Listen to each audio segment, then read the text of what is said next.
오늘 이사야서 54장 말씀 같이 보겠습니다. 1절에서 10절까지입니다. 같이 읽습니다. 시작. 잉태하지 못하며 출산하지 못한 너는 노래할지어다. 산고를 겪지 못한 너는 외쳐 노래할지어다. 이는 홀로 된 여인의 자식이 남편이 있는 자의 자식보다 많음이라. 여호와께서 말씀하셨느니라. 내 장막 틀을 넓히며 내 처소의 휘장을 아끼지 말고 널리 펴되 너의 줄을 길게 하며 너의 말뚝을 견고히 할지어다. 이는 내가 좌우로 퍼지며 내 자손은 열방을 얻으며 황폐한 성읍들을 사람 살 곳이 되게 할 것임이라. 두려워하지 말라. 내가 수치를 당하지 아니하리라. 놀라지 말라. 내가 부끄러움을 보지 아니하리라. 내가 내 젊었을 때 수치를 잊겠고 과부 때 치욕을 다시 기억함이 없으리니 이는 너를 지으신 이가 내 남편이시라. 그의 이름은 만군의 여호와이시며 내 구속자는 이스라엘의 거룩한 이시라. 그는 온 땅의 하나님이라 일컬음을 받으실 것이라. 여호와께서 너를 부르시되 마치 버림을 받아 마음에 근심하는 아내 곧 어릴 때 아내가 되었다가 버림을 받은 자에게 함과 같이 하실 것임이라. 내 하나님께서 말씀하셨느니라. 내가 잠시 너를 버렸으나 큰 긍휼로 너를 모을 것이요 내가 넘치는 진노로 내 얼굴을 내게서 잠시 가렸으나 영원한 자비로 너를 긍휼히 여기리라. 내 구속자 여호와께서 말씀하셨느니라. 이는 내게 노아의 홍수와 같도다. 내가 다시는 노아의 홍수로 땅 위에 범람하지 못하게 하리라. 맹세한 것 같이 내가 내게 노하지 아니하며 너를 책망하지 아니하기로 맹세하였노니 산들이 떠나며 언덕들은 옮겨질지라도 나의 자비는 내게서 떠나지 아니하며 나의 화평의 언약은 흔들리지 아니하리라. 너를 긍휼히 여기시는 여호와께서 말씀하셨느니라. 아멘. 어쩌면 이스라엘 백성들에게 하나님은 혼란스러운 존재였을 것입니다. 왜 우리 아버지께서 이렇게 어려움을 때로 주시나 하는 데 대한 곤혹함이죠. 우리 자녀들도 마찬가지일 것입니다. 부모가 어떤 때는 나한테 저렇게 잘하시다가 왜 어떤 때는 저렇게 또 표변하시나 돌변하시나 이게 아이들한테는 혼란스럽지 않습니까? 사실은 자녀들을 대할 때 어떤 원칙과 기준을 무너뜨리면 아이들은 더 혼란스러워지는 것이죠. 우리 부모들이 그래가지고 아이들을 되게 망쳐놓는 것이죠. 내 컨디션 따라 애를 나무랐다가 컨디션 좋으면 참았다가 이러기 때문에 하나님은 그러시기 때문에 변덕스러운 게 아닙니다. 하나님은 신실하십니다. 문제는 우리가 오락가락하는 것이죠. 하나님께서는 나와 너와 이런 관계를 맺겠다고 말씀하셨습니다. 그게 우리가 십계명입니다. 하나님의 백성들로서 살아가기 위해서는 적어도 최소한 하나님과 이런 관계를 맺어야 한다는 것이죠. 어떻게 하면 결혼 서약과도 마찬가지입니다. 우리가 결혼 서약할 때 그 서약을 깨면 어떻게 됩니까? 결혼 상태를 유지할 수가 없는 것이죠. 나 이외에 다른 신을 두지 말아라. 내 이름을 헛되이 망령되이 부르지 말아라. 입만 열면 하나님이 얘기하면서 하나님과 상관없이 사는 거야. 얼마나 하나님을 모독하는 것이 됩니까? 형상을 만들어서 우상을 만들지 말아라. 하나님은 형상으로 갇히는 분이 아니기 때문에 그래요. 우리가 그 형상에 스스로 가두지 말아라. 그리고 하나님과의 관계에 집중하기 위해서 안식할 줄 알아라. 그게 당연한 사실은 관계 유지를 위한 하나님의 처방 아닙니까? 그리고 그렇게 될 때 우리가 수평적인 관계를 위해서 부모를 공경해야 하고 살인하지 말고 간음하지 말고 도적질하지 말고 거짓말하지 않고 남의 것 욕심내지 말고 여러분 최소한의 사회적 기초 아니겠어요? 이게 무너졌기 때문에 하나님께서 더 이상 관계를 유지할 수 없게 되었기 때문에 그리고 그 관계를 스스로 깨뜨리고 그냥 가출해버렸기 때문에 사실은 인간의 입장에서 보면은 하나님께서 우리를 아수르의 바벨론의 포로가 되게 하셨다라고 주장할지 모르겠지만 아니 그건 우리 입장이고 하나님 입장에서는 그냥 가출해버린 거예요. 어떻게 보면 아수르로 가출하고 바벨론으로 가출한 것입니다. 끌려가게 내버려 두는 것이죠. 그렇게 좋아하더니 좋아하는 사람한테 끌려간 것이죠. 그러나 하나님께서 신실하기 때문에 우리의 자격과 우리의 능력으로는 돌아올 수 없는 우리의 처지지만 그러나 이걸 기어이 데리고 온다는 거예요. 그래서 구원의 얘기는 곧 돌이킴의 얘기요 회복의 얘기예요. 다시 회복시킬 것이다. 여러분 우리가 병원에 가는 이유가 뭡니까? 병원에 살겠다고 가는 건 아니지 않습니까? 병원에서 회복되기 위해서 병원을 가는 것이죠. 그러나 병원에서 우리가 회복되면 다시 돌아와야 돼. 다시 복귀해야 되는 거 아니에요. 세상으로 복귀해야 되는 것이죠. 저는 여러분들이 늘 아침 예배에서 회복되어서 다시 세상으로 돌아갈 수 있게 되기를 바랍니다. 우리가 여기 조사오니 여기서 우리가 초막셋을 짓고 살기 위해 모이는 건 아니잖아요. 그래서 우리가 회복되면 다시 돌아가야 할 그곳을 바라보는 관점이 바뀌어야 한다는 것입니다. 지금까지는 거기서 그냥 내 꿈을 이루기 위해서 거기서 그냥 그걸 그냥 고집스럽게 구했지만, 그러나 회복되었기 때문에, 내가 하나님의 형상과 모양으로 회복되었기 때문에 하나님의 뜻과 하나님의 계획을 펼치러 세상에 가는 사람이 되는 것이죠. 어떤 자세로 나아가야 되는지 한번 보십시다. 1절 2절입니다. 시작. 잉태하지 못하며 출산하지 못한 너는 노래할지어다. 산고를 겪지 못한 너는 외쳐 노래할지어다. 이는 홀로 된 여인의 자식이 남편 있는 자의 자식보다 많음이라. 여호와께서 말씀하셨느니라. 내 장막 틀을 넓히며 내 처소의 휘장을 아끼지 말고 널리 펴되 너의 줄을 길게 하며 내 말뚝을 견고히 할지어다. 그렇습니다. 믿음은 바라는 것들의 실상이에요. 믿음은 눈에 있는 것들의 확인이 아닙니다. 내 손에 성경책이 있어요. 나는 내 손에 성경책이 있다고 믿습니다. 이렇게 말하지 않습니다. 내 눈앞에 성경책이 펼쳐져 있는 것을 나는 봅니다. 확인합니다. 인정합니다지만 내가 믿음이 되려면 눈앞에 안 보여야 돼요. 믿음은 보이지 않는 것을 믿는 것입니다. 남편이 하루 종일 눈앞에 안 보여도 믿는 것과 마찬가지로 하나님이 내 손에 안 쥐어지고 내 눈앞에 실제하는 것 같지 않지만 그분의 존재를 믿는 것, 그게 믿음이기 때문에 그분께서 말씀하셨다 그러면 그분의 말씀을 믿는 게 그분을 믿는 거예요.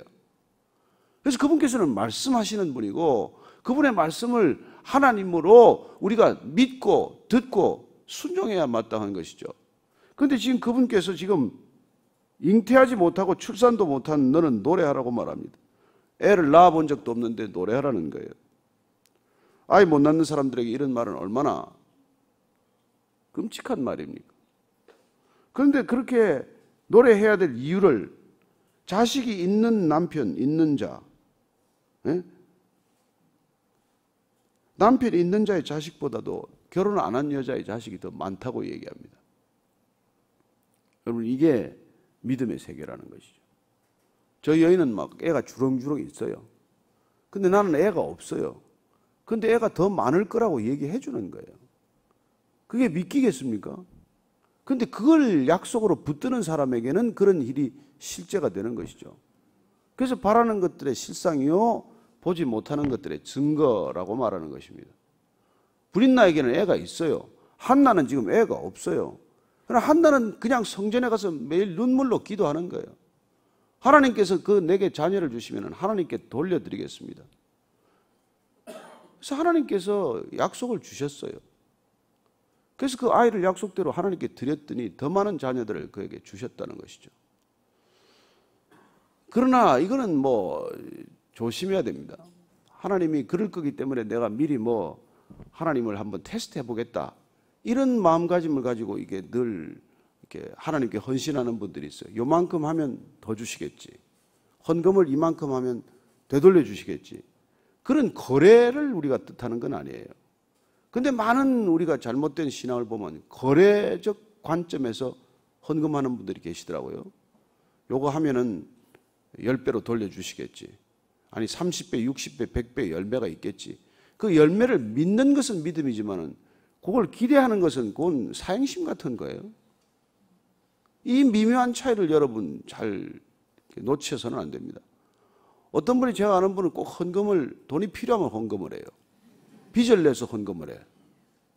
그럼 그건 성경적이지 않아요. 빚을 내서 헌금하라고 누가 말합니까? 그런데 그걸 자기는 또 헌금한다고도 표현 안 해.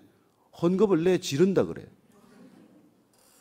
저는 그런 우리가 정말 사행심과도 같은 그런 신앙이 아니에요. 우리는 하나님께서 내가 헌금을 100원 하면 1000원 돌려주리라, 이런 거 성경을 아무리 찾아봐도 그런 말 없습니다. 여러분, 약속을 붙드는 것이고 언약을 붙드는 것은 말씀을 붙드는 거예요. 그래서 성경을 여러분이 읽다가 말씀을 붙들어야 돼요. 약속을 붙들어야 돼요. 오늘 이거 보십시오. 지금 잉태하지 못하여 출산하지 못한 너는 노래할지어다. 우선 노래하라고 그러니까 찬양해야 되는 것이죠. 그렇지 않습니까? 그럴 때 우리가 찬양하고 있으면은 남편이 있는 자의 자식보다 더 많은 자식을 주시겠다, 이건 약속이 있잖아요. 말씀하신 것 아닙니까? 그러면 이 약속을 근거해서 우리가 기도해야 되는 것이죠. 제가 입술로 찬양하겠습니다. 제 앞에 지금 아무것도 없지만 제가 낳은 자식보다도 하나님이 주실 자녀가 더 많음을 믿습니다. 이게 믿음이란 말이에요. 우리가 자녀들은 뭐 한둘이밖에 더 있습니까? 그러나 여러분들이 찬양하고 여러분들이 기도하고 여러분들이 하나님께 나아가면 하나님께서 믿음의 자녀들을 더 많이 주실 줄로 믿으십시오. 자녀들 다 떠납니다. 결혼하면 떠나고 뭐 이래저래 다 떠나지 않습니까? 그러나 믿음의 자녀들을 주님께서 주신다는 거예요. 그게 여러분들을 분명한 하나님의 약속이기 때문에 이걸 붙들고 기도하면 여러분들이 이루어질 줄로 믿으시기 바랍니다. 그 다음에 그럴 때 그러면 우리는 어떻게 해야 합니까? 그런 믿음을 가지고 사는 삶의 태도를 이렇게 말합니다. 2절 한번 더 읽습니다. 시작. 내 장막 털을 넓히며 내 처소의 휘장을 아끼지 말고 널리 펴되 너의 줄을 길게 하며 너의 말뚝을 견고히 할지어다.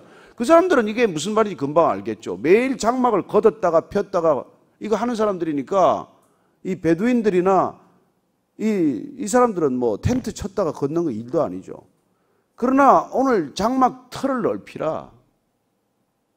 여러분 하나님께서 회복시키시면 우리가 그전보다도 더 넓은 지경을 주신다는 거예요. 여러분들이 구원받으면 내가 생각했던 그런 지평이 아니라 하나님이 펼쳐 보여주시는 지평이 눈에 들어온다는 것입니다. 아브라함에게 내가 뭇별을 보라. 내 자손이 지금 애 하나도 없는데 하늘의 별보다 많을 것이고 바다의 모래보다 많을 것이다. 그런 허황된 약속이 어디 있습니까? 애 하나 달라고 그러는데 하나 달라고 그러는데 땅 한 평 없는데 내가 눈을 들어 사방을 바라보라. 내가 발로 밟는 땅이 다 너의 땅이 될 것이다. 무슨 이런 황당한 얘기가 있습니까? 아니 땅 한 100평만 달래는데. 그래서 저는 우리 모두가 믿음을 가지고 기도할 때 우리 수준의 기도를 하지만 하나님께서 늘 우리 수준의 기도보다 더 큰 응답을 약속하고 계신다는 걸 믿으시기 바랍니다. 이 교회 시작이 될 때 여러분 5명 앉아서 아침 예배를 시작을 했어요. 여기 좀 이렇게 차고 넘치게 해 주십시오. 그때만 해도 100명이 찰 거란 생각을 했겠습니까? 그러나 우리가 하나님의 약속을 신실하게 붙들고 하나님과 함께 하나님의 뜻을 기쁘게 이루어 드릴 수 있는 사람들과 함께 아침 예배를 드리게 해 주십시오. 저는 하나님께서 늘 우리 수준을 뛰어넘는다는 것을 여러분들이 기억하시게 되기를 바랍니다. 우리는 우리 수준의 기도를 드리지만 하나님은 하나님 수준의 응답을 준비하고 계신다는 것, 이게 갈등이에요. 우리 수준의 기도는 내 때에 이루어지는 걸 원해요. 그러나 하나님의 수준의 응답은 영원한 응답을 원하시는 거예요. 그래서 우리는 약속이 이루어지는 걸 못 보고 죽더라도 그 약속이 이루어질 줄을 알고 믿고 죽어야 되는 거예요. 이렇게 억울하게 웃지 마시고 아니 꼭 내 때 이루어져야 되냐는 것이죠. 제가 이승만 대통령이 감옥에서 기도한 걸 이렇게 한번 그걸 보니까 그 감옥에서 그 기도한 게 다 이루어졌어요. 언더우드가 뭐 태평양을 건너와서 여기 절망 속에서 기도한 거 지금 다 이루어졌습니다. 그분들은 모르고 갔죠. 저는 우리가 지금 기도의 씨앗을 뿌리면 100년, 200년 후에 이루어질 줄로 믿으시기 바랍니다. 우리 자녀들을 위해서 뭐 적금 붙지 마십시오. 아니 그것도 뭐 하면 하지만 기도의 씨앗들을 뿌리면 그 자녀들에게 장막 터가 넓어질 줄로 믿으시기 바랍니다. 우리는 그냥 좋은 대학 가서 좋은 배우자 만나서 좋은 결혼하고 애 잡고 알콩달콩 사는 걸 원하지만 우리 수준의 기도란 그런 거예요. 그러나 하나님은 믿음의 자녀를 통해서 열방을 구원하는 그런 꿈을 갖고 계신단 말이죠. 우리는 그 아이를 선교사로 보내라 그러면 보냅니까? 저 사람을 보냈어서 나 말고, 이게 기도 제목 아니에요. 혹시 나 가라 할까 봐서 가슴이 두근두근 해가지고. 그러나 하나님께서는 한 민족을 주시기 위해서 그 땅을 품게 하시지 않습니까? 우리는 그냥 뭐 회사 하나 잘 일으켜서 뭐 10명, 20명 데리고 좋은 회사 하는 게 꿈일지 모르는데 하나님은 그런 응답을 갖고 계신다는 것입니다. 그래서 장막 틀을 넓히고 처소의 휘장을 아끼지 말고 펴라는 거예요. 여러분 터가 넓으면 터에 걸맞는 집을 지어야 하지 않겠습니까? 터는 한 10,000평 해놓고 집은 한 50평 지으면 그 좀 볼품 없잖아요. 저는 여러분들이 꿈에 합당한, 지평에 합당한 그런 준비가 되게 되기를 바랍니다. 그래서 준비하는 거예요. 너의 줄을 길게 하고 그리고 너의 말뚝을 견고히 박으라. 여러분 텐트도 확실한 텐트를 치려면 말뚝이 중요하잖아요. 가운데 말뚝을 확실히 잘 받아야 텐트가 무너지지 않죠. 하나님의 집을 크게 지으려면은 그럼 시간이 걸리지 않겠습니까? 조급해서 되겠습니까? 여러분, 신앙이란 기다림이에요. 믿음이란 인내입니다. 아니, 넓은 집을 짓는데 시간 안 걸리겠습니까? 요즘은 공법이 이상해져가지고 그냥 뭐 블록 짜 맞추듯이 그렇게 막 뚝딱뚝딱 지어내는데, 저는 그러나 우리가 하나님의 집을 지을 때는 그렇지 않죠. 시간이 걸리죠. 그리고 이 말뚝이 견고해야 하나님의 그 틀을 감당할 만한 그런 집이 올라가지 않겠습니까? 높이 집을 짓는 사람이 깊게 파지 않고 어떻게 집을 짓겠습니까? 그러니까 하나님께서 여러분들을 쓰시려면은 반드시 고난의 시간을 겪게 하십니다. 고난은 여러분들 우리를 정련하고 재련하는 시간이기 때문에 그것 없이는 절대로 하나님께서 쓰시지 못합니다. 그래서 여러분들이 고난이 오면 하나님께서 쓰시겠구나 준비하고 계시는 여러분들의 마음가짐이 있어야 되는 것이죠. 하나님이 어떻게 쓰시려고 이러시나 기대가 돼야 되는 것이죠. 여러분, 깨끗해지지 않으면 못 씁니다. 하나님은 더러운 그릇에 밥 안 담아줍니다. 더러운 그릇에 주는 건 사탄이 주는 거예요. 저는 여러분들이 정년같이 빚어질 때, 고난 가운데서 깨끗해질 때 하나님께서 쓰실 계획이 있다는 것을 믿으시기 바랍니다. 그런데 이렇게 기도해요. 하나님 어떻게 쓰실지 나는 모르겠지만 하나님께서 그냥 합당하게 쓰실 줄로 믿습니다. 그렇습니다. 기도란 하나님이 쓰시도록 만들어지는 시간이에요. 기도란 내 뜻대로 나를 이루는 시간이 아니고 하나님께서 하나님의 뜻을 이루는 시간이 되어야 하지 않겠습니까? 그게 주기도문 아닙니까? 자, 그래서 우리가 말뚝을 견고해야 하는데 이 말뚝이 뭐냔 말이에요. 우리의 성품이에요. 우리의 인격이에요. 여러분, 하나님께서 성품과 인격을 빚으십니다. 이게 빚어져야 쓰는 것이죠. 저는 우리 모두가 그리스도 안에서 우리의 성품이 그리스도의 성품 담는 신앙인이 되기를 축복합니다. 이거는 안 믿고 계속 달라고만 다고만 하는 사람이 있어요. 그거 주어지면 큰일 납니다. 제가 우리 교육자들하고 이렇게 농담 삼아 그래요. 인품은 안 되는데 설교 잘하는 사람 큰일이다. 인격은 안 되는데 저 성도 모이는 건 큰일이다.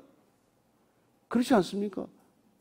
여러분, 설교 잘하고 목회 잘한다고 행정 시스템 만들고 큰 건물 짓고 하면 사람은 모일 수 있지만은 그 큰 재앙을 준비하는 거 아닙니까? 나는 그게 너무나 정말 눈에 보여요. 사람들은 그냥 몰려가는데, 여러분, 정치도 마찬가지고 기업도 마찬가지고 무슨 공연 문화도 마찬가지고 다 마찬가지예요. 그냥 겉만 보고 달려가지만은 그 안에서 뭐가 있는지를 알고 가야 되지 않겠습니까? 흥분하지 마십시다. 뭐나 된 것처럼 흥분하지 마십시다. 저는 우리가 정말 이 중심, 우리 안에 있는 이 말뚝을 견고하게 하는 이 작업이 없으면 여러분 그냥 무너지게 돼 있어요. 흔들리지 않는 말뚝이 저와 여러분의 인생에 굳게 박히게 되기를 축복합니다. 이제 그래야 내가 좌우로 퍼지며 내 자손은 열방을 얻으며 황폐한 성읍들을 사람 살 곳이 되게 할 것입니다. 여러분, 궁극적으로는 우리가 장막을 넓게 펴는 이유, 우리가 꿈을 하나님께서 받았을 때 우리의 소명이 되는 이유는 거기에 사람이 살아야 된단 말이에요. 우리는 사람 살리는 게 목적이에요. 사람 살리기 위해서 하나님이 직업도 줄 것이고, 사람 살리는 위해서 능력도 줄 것이고, 사람 살리는 위해서 이를 위해서 소명도 줄 것이란 말이에요.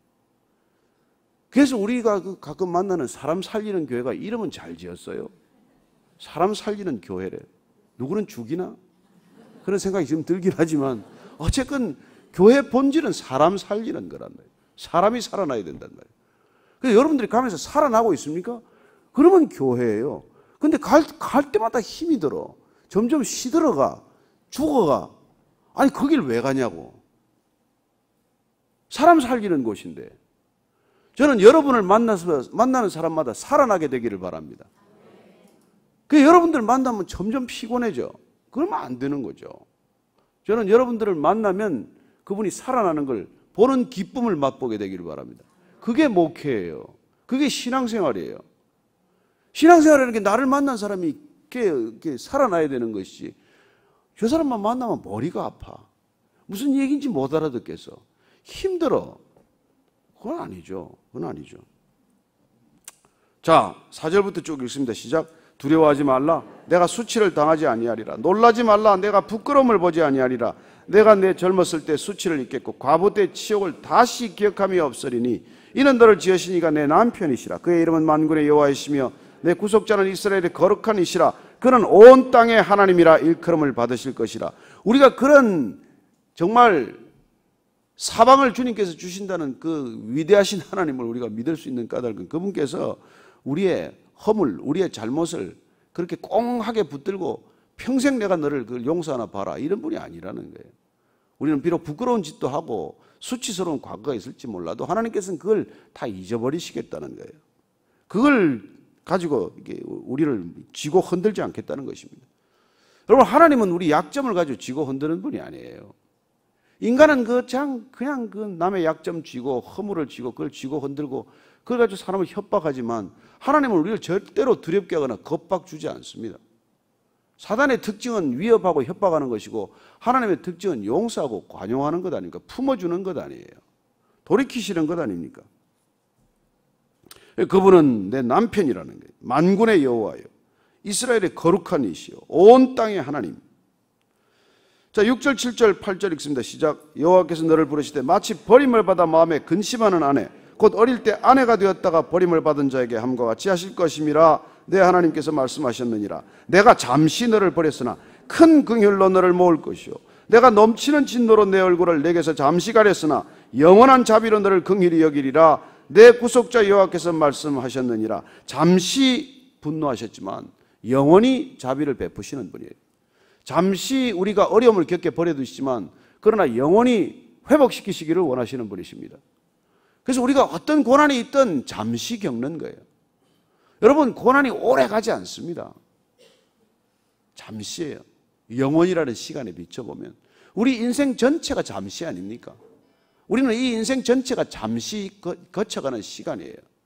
영원한 우리가 장막 틀을 펴기 위한 시간이라는 것이죠. 그렇습니다.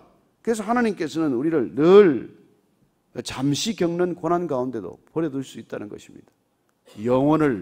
영원한 자비가 있으신 분이기 때문에.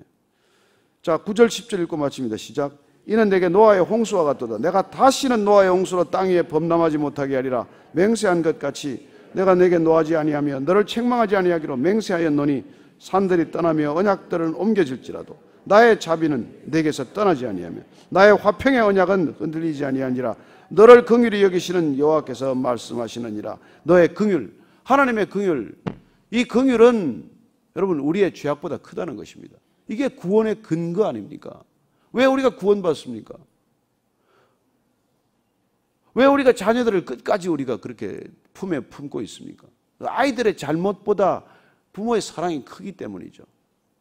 그 아이들이 정말 결혼할 때까지 얼마나 부모의 속을 뒤집어 놓습니까? 또 사실 얼마나 그 거짓말을 많이 합니까? 얼마나 부모를 속입니까? 근데 아이들만 그랬습니까? 나도 그랬는데. 저도 부모를 수없이 속였습니다. 그러다가 들켜가지고 한두 번 맞으면 부모를 그렇게 원망하죠. 정말 10번 속이고 한 번 들킨 건데. 그렇습니다. 우리의 그 잘못보다도 부모의 긍휼이 커서 우리가 이 자리에 있는 거예요. 지금 자녀들이 우리 집에서 밥 먹고 사는 이유도 그나마 우리의 사랑이 크기 때문이죠. 마찬가지로 하나님의 긍휼과 자비가 우리의 허물이나 잘못보다 크다는 걸 기억하십시오. 그래서 두려워하지 말라는 거예요. 그래서 여러분, 죄를 짓는 게 악이 아니에요. 죄를 숨기는 게 악이란 말이에요. 죄를 감추는 게 악이란 말이에요. 돌이키지 않는 게 악이라는 것입니다. 저는 여러분들이 죄를 짓고도 좀 뻔뻔하게 되기를 바랍니다. 그 뻔뻔함이라는 게 감추는 뻔뻔함이 아니라 그냥 하나님께 솔직히 고백하는 뻔뻔함이에요. 주님, 또 제가 잘못을 저질렀습니다. 어쩌겠습니까? 주님, 내가 이 모양인데. 주님, 책임지세요. 나를 회복시키시겠다면서요. 언약의 하나님 아닙니까? 제가 아는 분이 그 한 분, 제가 꽤 유명한 분인데 이 담배를 못 끊는 거예요. 그래서 하도 제가 진짜 한탄이 나가지고 아니, 뭐 아버지 뭐 내 담배 하나 못 끊게 하는 게 무슨 하나님입니까? 하나님이 뭔데 담배 한번 끊게 해보세요. 그 말을 하고 담배를 한번 깊게 들이마셨는데 기절해 버렸어요. 기절하면서 그 싱크대에 머리를 부딪혀가지고 머리가 깨져가지고 바닥에 피를 흘리고 한 10분 있다가 의식을 차렸어요. 그 이후에 다시 담배를 못 피우게 되었습니다. 저는 여러분들이 그렇게 담배를 끊지 않게 되기를 바랍니다. 뭐 머리 깨져가면서 또 끊을 이유가 뭐 있어요? 그냥 결심하고 끊으면 되지. 예? 저는 하나님을 그렇게 싸나운 하나님으로 만들지 마시고 여러분들이 그냥 하나님을 좋게 대하시면 하나님도 선대하실 줄로 믿으시기 바랍니다. 그렇습니다. 하나님께서 우리의 허물, 우리의 잘못보다 크신 분입니다. 많은 간증들이 있죠. 그렇습니다. 그래서 오늘 우리가 다시 한번 이 말씀을 붙들고 기도할 때 하나님, 정말 하나님의 그 구원의 성품과 능력을 믿고 의지하고 기도하는데 우리의 장막줄을 넓게 펴게 해주십시오. 제가 좀 쪼잔한 사람 되지 않게 해주십시오. 좀 큰 안목 갖게 해주십시오. 역사를 바라보게 해주십시오. 나 하나에 그냥 갇혀있지 않게 해주옵소서. 하나님, 이 민족 한번, 큰 민족 한번 쓰시게 한번 우리 다시 한번 통일되되 하나님의 복음으로 통일되게 해주십시오. 한번 이렇게 그냥 장막 틀을 넓게 펴는 기도를 오늘 하고 마치겠습니다. 같이 한번 기도하시겠습니다. 하나님 아버지, 우리의 줄을 길게 늘어뜨리고 하나님 말뚝을 견고하게 받고, 그리고 하나님 주께서 허락하시는 이 놀라운 믿음의 지평을 날마다 확인하게 하여 주옵소서. 하나님, 동서남북 사방을 바라보며 내가 밟는 땅마다 모두 내 소유가 되리라고 말씀하셨사오니 하나님, 하나님의 것, 정말 하나님께서 허락하시는 하나님의 소유, 그 소유에 내 소유를 묶이지 않는 그런 진정한 자유함이 있게 하여 주옵소서. 하나님, 하나님께서 우리를 진리 안으로 부르셨습니다. 진리가 너희를 자유케 하리라고 하셨사오니 진리 안에서 자유하게 하여 주옵소서. 하나님, 하나님께서 놀랍게도 우리 모두를 부르시되 영원으로 초대하신 줄로 믿습니다. 하나님께서 부르시는 영혼의 초대를 우리가 이미 받았사오니 하나님, 이 땅 가운데 묶여 사는 사람들에게 이 초대장 전하는 소명, 이 초대장을 전달하는 임무를 게을리하지 않게 하여 주옵소서. 하나님 아버지, 살아계신 하나님 아버지, 오늘도 주 안에서 주의 장막 틀을 넓히는 하루가 되게 하여 주옵소서. 줄을 길게 늘어뜨리는 하루가 되게 하여 주옵소서. 그 일을 위하여 우리의 말뚝을 견고히 박는 하루가 되게 하여 주옵소서. 나의 중심, 나의 인격과 성품이 주님께 합한 인격과 성품 되게 하여 주옵소서. 이제는 우리 구주 예수 그리스도의 은혜와 아버지의 사랑과 성령의 인도하심이 오늘 하루 하나님께서 주시는 비전과 꿈을 가지고 장막 틀을 넓게 펴고 줄을 길게 늘어뜨리오며 오늘도 그 하나님의 일을 위하여 굳건한 말뚝을 받기로 결정한 이 자리에 고개 숙인 모든 성령의 사람들 위해 지금부터 영원까지 함께 하시기를 간절히 축원하옵나이다. 아멘.